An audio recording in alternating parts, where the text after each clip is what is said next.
What are some of the key qualities that you look for in a candidate when you're hiring somebody for this company? Look, I watched that video that was released from Brittany. You have not met expectations for performance. We've decided to part ways with you.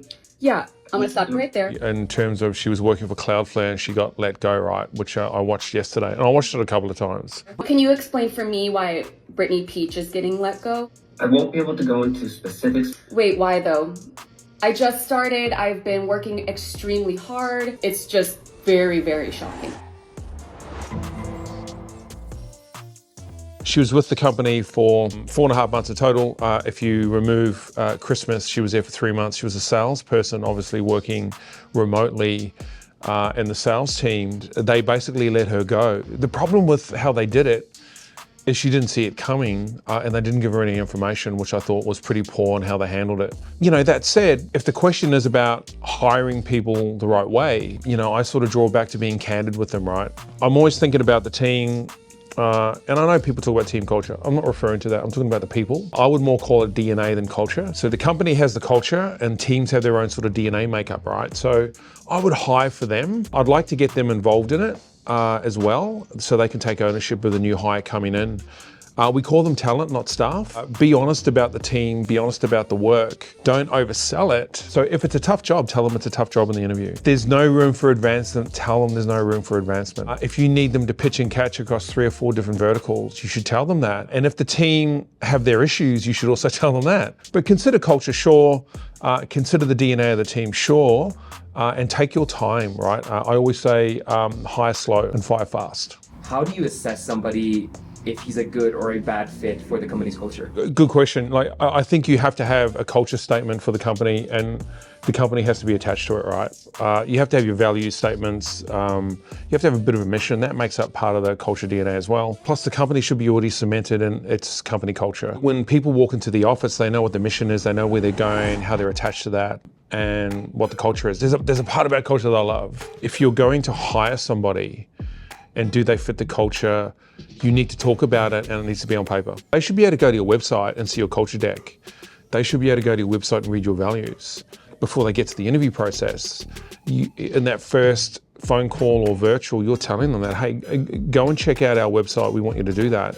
Or you shouldn't have to say that and they should do it anyway. They should be able to transparently see who you are culturally and get a feel for who the company is. So I think it's pretty critically important, but to do it properly, it should be written in a document and that document should be part of the recruitment process. Now, just for fun, I know that when you hired me, you were asking me about what do you think about the posters that are in the lobby way. What is something that you would ask somebody who is being hired at the company? I guess it's different for everybody, right?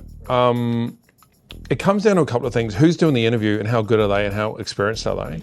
If they're not, you got to wrap some guardrails around them and have questionnaires and all that sort of stuff, right?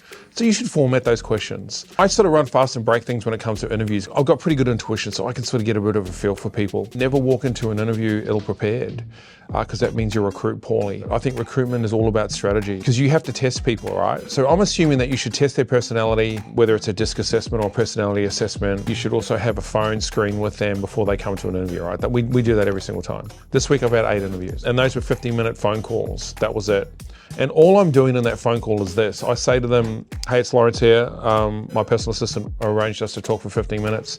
Today, all I'd like to do is really get an understanding of you, get to know you a little bit more, and get an understanding of where you are at in your career and what you've been up to over the last sort of 2 to 3, 5 years. I've got a copy of your resume here, so I'm going to take some notes down. So how about we start with, what are you currently doing now and what's been happening in your career over the last few years? And they just start talking. Like, they just talk. And I just take notes and then that starts a conversation. And what I'm looking for is I'm looking for their tonality. I'm looking for their temperament, their intonation. Like, I've got their resumes, so I know their tenure, whether they move around a lot, whether they don't. I sort of know what they've done. So, you know, I just want them to talk and then I can sort of get to understand their personality. So that first 15 minutes is about their personality attached to DNA of teams and culture. You have an employee start here, they start working, but then you start thinking, should we retain him? Should we dismiss him? So what processes or metrics do you use to evaluate employee performance before making decisions about retention or dismissal? We measure everything on results. Well, I do personally. Everything is on results because KPIs and metrics can be deceiving, especially when it comes to sales. Oh, you know, the sales guys, you know, they're meeting their sales calls, they're booking enough appointments, they're having enough meetings, but they've got, like Brittany, they've got nothing on the board. So you have to look at results. So I tell people this goal or this job is results orientated. I think you need to appraise people every 30 days in that first 3 months. I think I've said this before. It doesn't have to be a formal 1 hour meeting. Go and grab a chicken sandwich and have a cup of coffee, right? You know, but just do that. And what you do is you get to interact with them, you take it out of the office, and then they get to get a bit of a feel, and you give them an opportunity to open a door to talk and be honest and open with you. They might say, hey, I'm not feeling great. So then that starts a conversation, or that might book in a formal meeting. They might say, I'm struggling, I think I'm failing with this, what do you think? And it starts some dialogue around promoting them to be successful, right? So, you know, you got to work with everybody. You hired them in the first place, by the way, people. Like, you know, you can't hire somebody and then blame them for failing. And in the true element of responsibility, that's on you. That means you hired the wrong person and you couldn't train them to be successful. That's also on you. It's not their problem. So, you know, I think people who are hiring need to get it together because they blame the candidate and they shouldn't do that. Now, as a person hiring people and as the employer, let's say that you hire somebody and it's a sales guy and he says, oh, I'm going to make 12 sales this week, but he only makes 2. I'm going to go for a 1 hour lunch, but he goes for 2 hours. How do you deal with these things and how do you actually fire somebody? So what you're talking about is behavior, right? So when someone comes into a business, you just observe, right? So you have to put them through an induction and you set some boundaries around them and say, hey, you can do this, but you can't do this. Our policy is with this, here, you have a break here and you don't do it here, you start here and finish here. Without that, people go wandering off into the forest, right? Like, so you don't want to do that. You have to give them what I call a fair game to win, right? And that's give them all the rules and regulations, make sure they understand it, do a proper induction, frame the culture, the DNA of the team, frame what the expectation is and the result that you're trying to get within a 3-month period. And tell them every 30 days I'm going to check in with you. If you're not feeling great, you need to come and see me. It's your responsibility to do that. Tell them if there's something that you don't understand, I have an open door policy so you can come and talk to me about that. That's your responsibility. So what you do is you set up the framework for them that, hey, you have a responsibility to be transparent and candid with me as your manager or your leader or your employer, whatever it may be, and I will do the same. So there's that mutual respect in play, right? And I think that's critically important. I think employers miss that. But if they're not doing well or they fail, it's because you didn't recognize it, you hired the wrong person, or they didn't tell you it was happening. People look at metrics and go, hey, the metrics look all right, I'm sure he's going to get there, and 6 months later they have to get rid of him. So I think employers should commit more to training and development for sure. But how do you fire someone? Shit, that's a big question.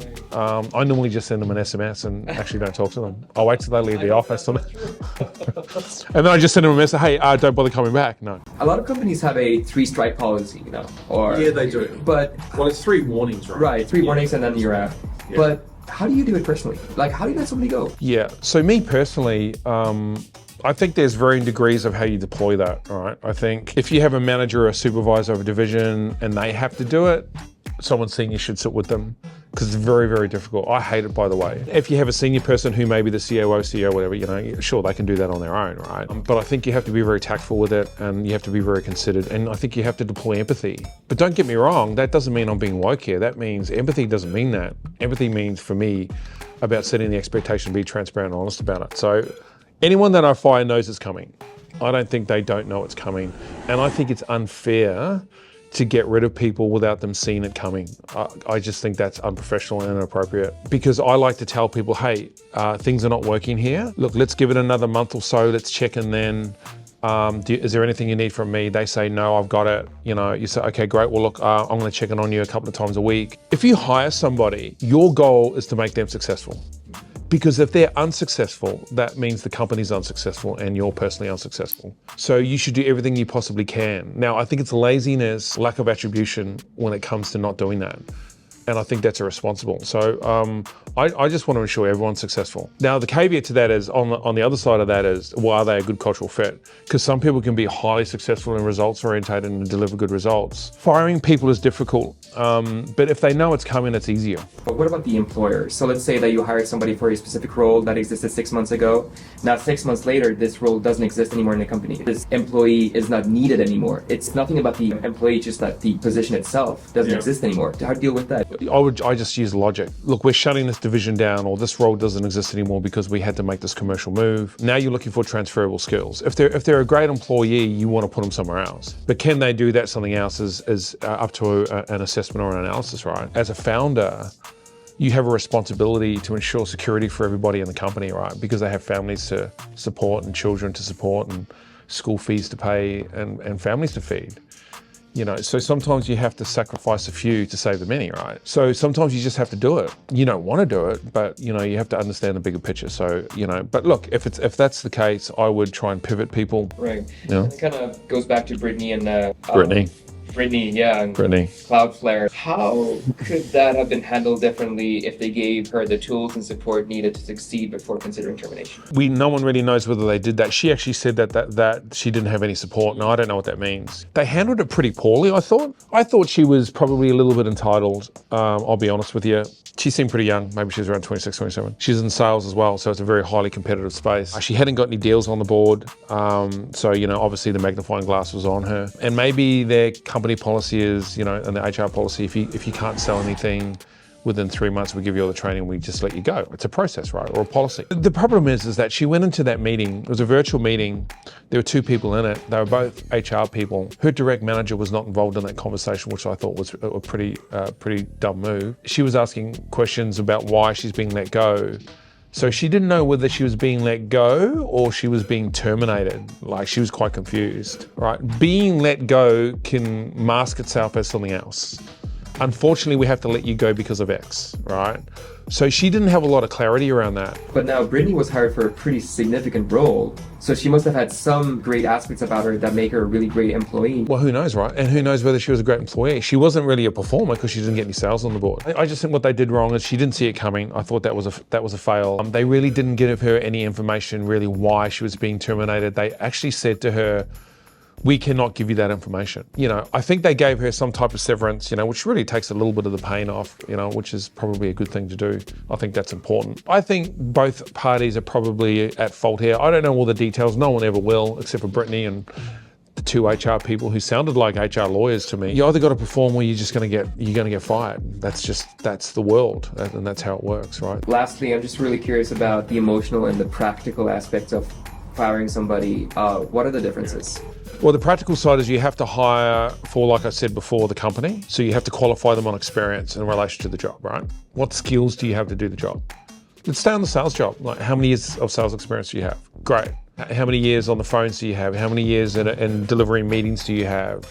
Talking to a board, senior people, all that stuff, right? So that's a practical component. The emotional components are, you know, aligns to result, but is also different. Like, so are you emotionally capable? Like, so you have to, when you interview people, you have to interview them on both levels, right? There's two things at play in the recruitment process, and you get evaluated on those two things in the firing process as well. I'm not a high performer, but such a great fit for the company. Let's see if we can move this person somewhere else, right? I've seen this before and I've done it. Really bad cultural fit for the company, but man, this salesperson is so good, we can't let him go because it's going to hurt us. So then comes a moral dilemma, right? You know, does that person infect the team negatively? You lose other staff because of that person, but they make so much money for the business. I don't care about the money.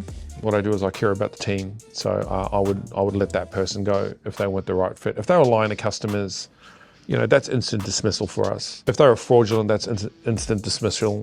You know, if they're really negative and all that sort of stuff, that's not instant dismissal, but, you know, you have frequent conversations with them around it. I always think, wouldn't it be great to have a company when someone's acting in a way that's unbecoming and one of the team members walk over to them and go, hey, you can't do that here. Like, I think that's a great culture, a strong culture. So that's what we try and aim for. Know what you're looking for.